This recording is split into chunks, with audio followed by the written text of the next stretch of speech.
আসসালামু আলাইকুম রহমতুল্লাহ। Welcome to easy education home. Class 8 এর শিক্ষার্থী বন্ধুরা, আজকে তোমাদেরকে করাবো সম্পাদ্য 1।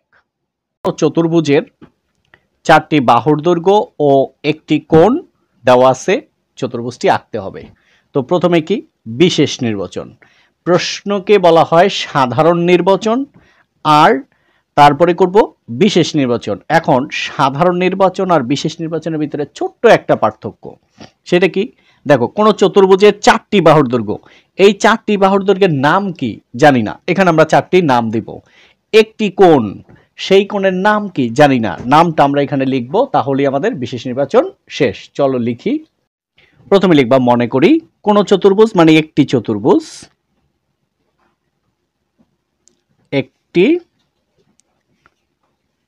চতুর্ভুজের 4টি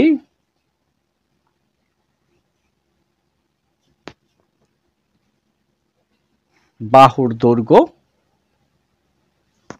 নাম দাও এ, বি, সি এবং হচ্ছে ডি। এবং কি বলছে? একটি কোণ,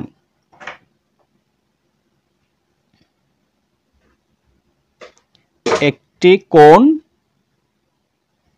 এই যে কোণের নাম দাও, কোণ এক্স কি দেওয়া আছে।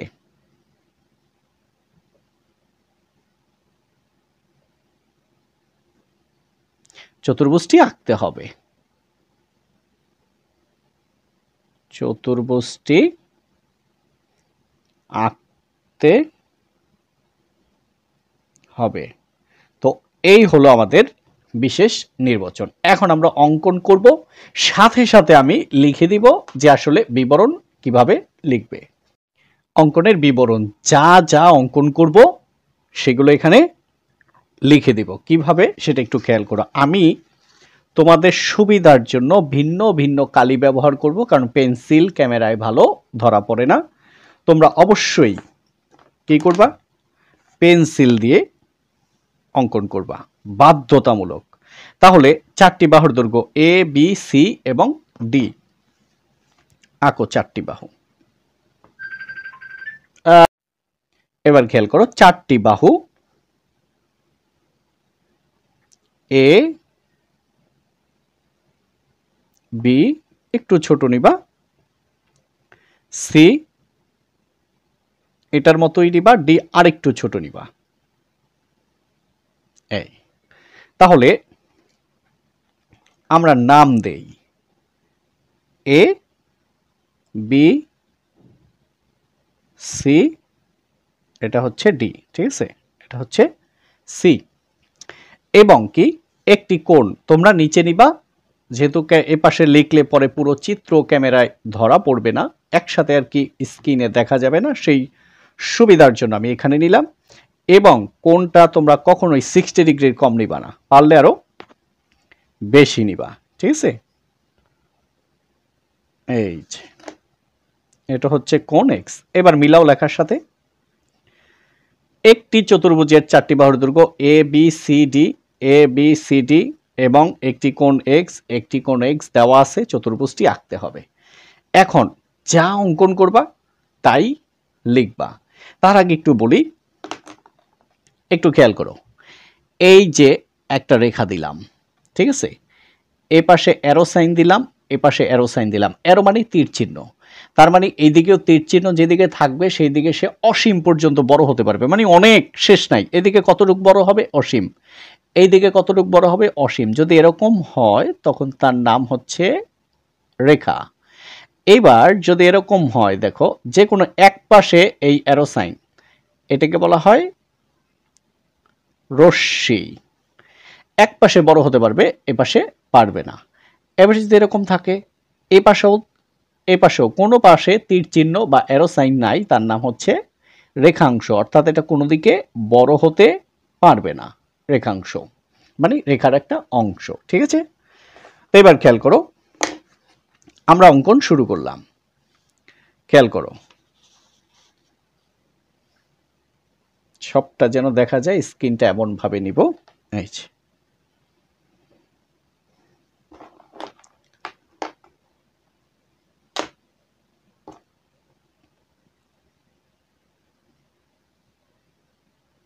এই যে দেখো, এই নিলাম, এখানে অ্যারো সাইন দিলাম।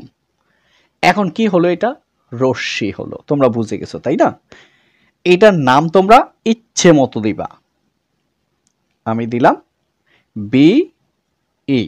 তাহলে যে কোনো রশ্মি বিই থেকে, যে কোনো রশ্মি বিই থেকে, এই বি থেকে সর্বপ্রথম কার মাপ নিব? এর মাপ নিব। এর মাপ নাও। এই যে খেয়াল করো,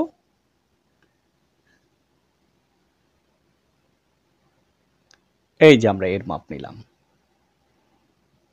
এই বিতে বসিয়ে এরকম একটা বৃত্তচাপ অঙ্কন করবে। এবার এটার নাম দাও হচ্ছে সি। কার সমান নিলাম? এর সমান। তাহলে কি লিখব? আগে কি বলবো সেটা আসো, তারপরে লিখব। যে কোনো রশ্মি বিই থেকে বিসি সমান এ নেই।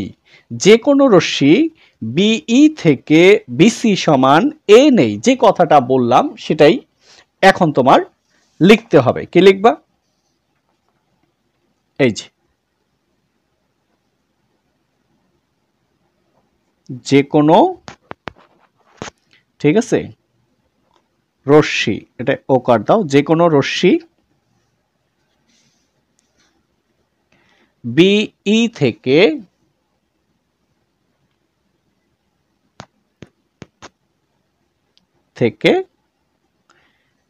বি থেকে বিসি, এই যে বিসি কার সমান? এর সমান। তারপরে নেই, নয় রশ্মিকারে নেই, রস্যই নেই। ব্যাস এইটুক বলাও শেষ, লেখাও শেষ। কি লিখছি? যে কোনো রশ্মি বিই থেকে বিসি সমান এ নেই। এই যে খেয়াল করো, তাহলে যে কোনো রশ্মি বি থেকে বিসি সমান এ নেই। তো এটাকে আমরা নাম দিলাম প্রথম কাজ। এটা তোমরা দিবা না, দেখি কয়টা কাজ আছে। এবার বি বিন্দুতে কোণ এক্স এর সমান করে, বি বিন্দুতে কোণ এক্স এর সমান করে, এই যে এটা কিন্তু প্রথম কাজ, এটার কাজ শেষ। বি বিন্দুতে কোণ এক্স এর সমান করে আঁকো। কোণ কিভাবে আঁকি সেটাকে দেখো।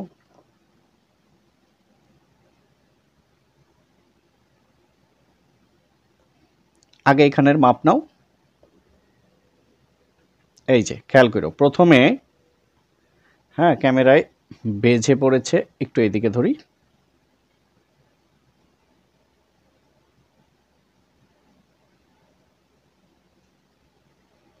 এই যে এই হচ্ছে লম্বালম্বি মাপ, এটা এখানে দাও।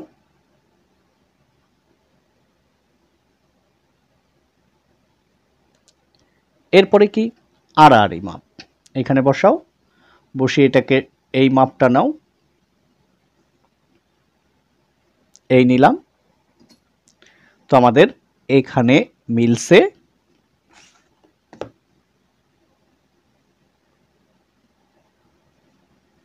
এই যে এখানে একটা অ্যারো সাইন দিয়ে দাও। এটা কার সমান করে? এক্স এর সমান করে। কি আঁকলাম? সি বি, এখানে একটা তোমার ইচ্ছে মতো নাম দাও এফ, তুমি চাইলে অন্যটা দিতে পারো। তাহলে বি বিন্দুতে সিবিএফ যে আঁকলাম কোণ, এটা কার সমান করে? এক্স এর সমান করে।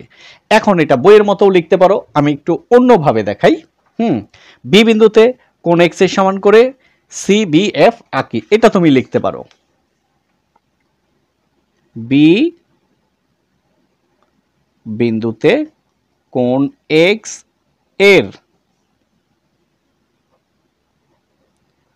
সমান করে কোণ কি আঁকছি? সিবিএফ আঁকি, সিবিএফ আঁকি, আঁকলাম। এখন তুমি চাইলে লিখতে পারো বি বিন্দুতে সিবিএফ সমান এক্স আঁকি, এভাবে বলতে পারো, ওইভাবে বলতে পারো। এটা হলো আমাদের দ্বিতীয় কাজ, এটা হলো আমাদের দ্বিতীয় কাজ। কেমন? আচ্ছা, এবার বিএফ থেকে, এই যে বির মাপ নিয়ে, এবার তুমি বির মাপ আগে নাও। এই যে বির পরিমাপ নেওয়া শেষ। তো এইটা এখানে বসাও, আর এখানে একটা বৃত্তচাপ দাও। তো ঠিক আছে, দিলাম। এখানে নাম দাও। কার সমান করে নিলাম? বির সমান করে নাম দাও এ। তাহলে কি করলাম দেখো, বিএফ থেকে বিএ তার সমান বির সমান, বিএফ থেকে বিএ সমান বি অংশ কাটি, বিএফ থেকে বিএ সমান বি অংশ কাটি। আসো এবার লিখি, একদম চিত্র দেখে দেখে লিখবা। বিএফ থেকে বিএ সমান বি অংশ কাটি, এই অংশ কাটি আর নেই এক কথা, বিএফ সমান বিএফ থেকে বিএ সমান বি নেই আর কাটি এক কথা, এটা ছোট হয়ে গেল তাই এটা নিলাম। তো এবার খেয়াল করো, বিএফ থেকে বিএ সমান বি নেই, এটা হলো আমাদের 3 নাম্বার কাজ। তোমরা কিন্তু এই কাজগুলা দিবা না, মনে রাখার জন্য, তুমি এখন দেখলেই বুঝবা, প্রথমে এটা করেছি, তারপর এটা করেছি, তারপর এটা করেছি। 3 নাম্বার পর্যন্ত কাজ শেষ। তো এটা হচ্ছে আমাদের 3 নাম্বার কাজ। তাহলে 1 নাম্বার শেষ, 2 নাম্বার শেষ, 3 নাম্বার শেষ, বাকি আছে কি এই দুইটা সি আর ডি। এখন দেখো এ ও সি কে কেন্দ্র করে, মানে এই এ কে এতে বসায় সির মাপ নিব আর সিতে বসায় কার মাপ নিব, ডির মাপ। এটাকে কিভাবে বলে, এ ও সি কে কেন্দ্র করে যথাক্রমে সি ও ডি এর সমান ব্যাসার্ধ নিয়ে কোণ এবিসি এর অভ্যন্তরে, এই জায়গাটা কোথায়, কোণ এবিসি এর ভিতরে, এটাকে বইয়ের ভাষায় বলে অভ্যন্তরে। এ ও সি কে কেন্দ্র করে সি ও ডি এর সমান ব্যাসার্ধ নিয়ে কোণ এবিসি এর অভ্যন্তরে দুইটি বৃত্তচাপ আঁকি। কিভাবে দেখো, তুমি এই সির পরিমাপটা নাও, এই যে নিয়ে এখান থেকে এইদিকে দিলা, এটা কার মাপ, সির মাপ। এবার ডির মাপ নাও, এই মাপ নিলাম, হ্যাঁ। এবার দাও এখানে, মিলছে না? মনে করি এরা পরস্পর ডি বিন্দুতে ছেদ করে, তাহলে এই দিক থেকে নিলাম আমরা সির মাপ, এই দিক থেকে নিলাম আমরা ডির মাপ। কি বলবো এবার, এ ও সি কে কেন্দ্র করে যথাক্রমে সি ও ডি এর সমান ব্যাসার্ধ নিয়ে কোণ এবিসি এর অভ্যন্তরে দুইটি বৃত্তচাপ আঁকি। এটা আগে লেখো, তারপরে বৃত্তচাপ দুটি পরস্পর ডি বিন্দুতে ছেদ করে। কিভাবে লিখবো আমার সাথে আগে দেখো, এ ও সি কে কেন্দ্র করে, এ ও সি কে কেন্দ্র করে যথাক্রমে, এই যে যথাক্রমে কি, সি ও ডি এর সমান ব্যাসার্ধ নিয়ে,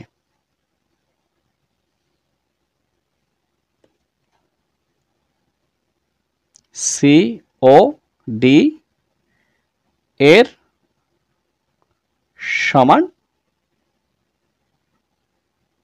ব্যাসার্ধ নিয়ে কোণ এবিসি এর অভ্যন্তরে, কোণ এবিসি এর অভ্যন্তরে দুইটি বৃত্তচাপ আঁকি। এই সির পরিমাপ একটা, ডির পরিমাপ, অভ্যন্তরে দুইটি বৃত্তচাপ আঁকি। বৃত্তচাপ আঁকলাম। তো দেখো, মনে করি বৃত্তচাপ দুইটি পরস্পর ডি বিন্দুতে ছেদ করে, এখানেরটা আর এখানেরটা মিলে ডি বিন্দুতে ছেদ করে, এটা লিখতে হবে। মনে করি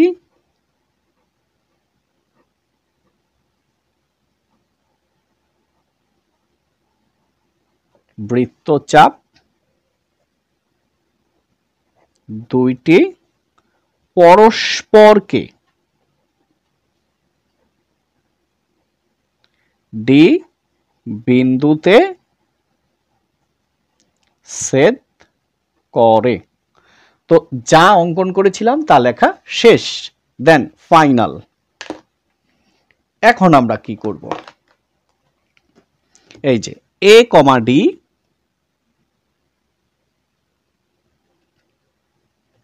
এই যে খেয়াল করো, এ কমা ডি এবং সি কমা ডি যোগ করি, এ কমা ডি এবং সি কমা ডি যোগ করি। লেখো এটা,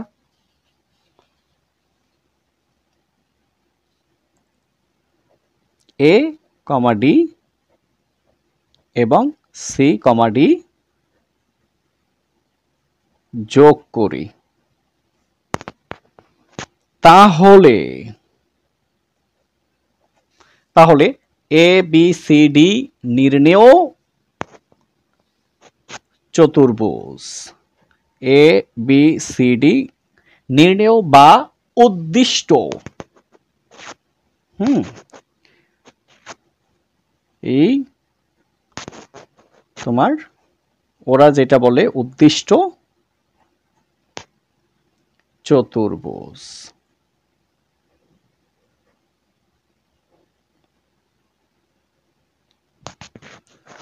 তো দেখো এখানে আমাদের কাজ শেষ। তাহলে দেখো অঙ্কন শেষ।